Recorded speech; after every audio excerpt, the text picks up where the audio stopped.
Ces derniers jours, plusieurs nominations d'anciens ministres ont fait grincer des dents dans l'opposition. L'ancien Premier ministre Jean Castex a par exemple été nommé président du conseil d'administration de l'Agence de financement des infrastructures de transport en France.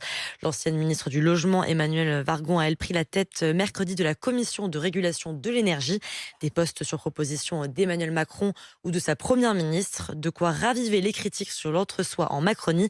Paul Barcelone du service politique de RMC. Jean Castex, Emmanuel Wargon ou encore l'ancienne ministre de la Santé Agnès Buzyn qui a hérité d'un poste à la Cour des comptes, tous ont reçu un coup de pouce de la part d'Emmanuel Macron qui a le pouvoir de signer des décrets de nomination.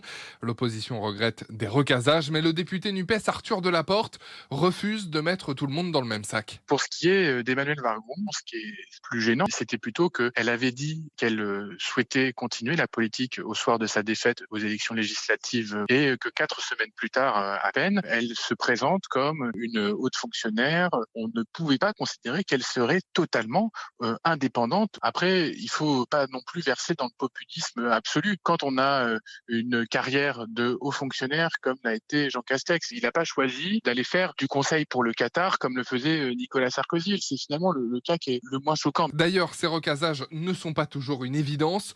Depuis 2013, la Haute Autorité pour la transparence de la vie publique peut les bloquer. Et puis certains très proches d'Emmanuel Macron peuvent aussi rester sans mandat ou fonction. C'est le cas en ce moment de Christophe Castaner ou de Richard Ferrand.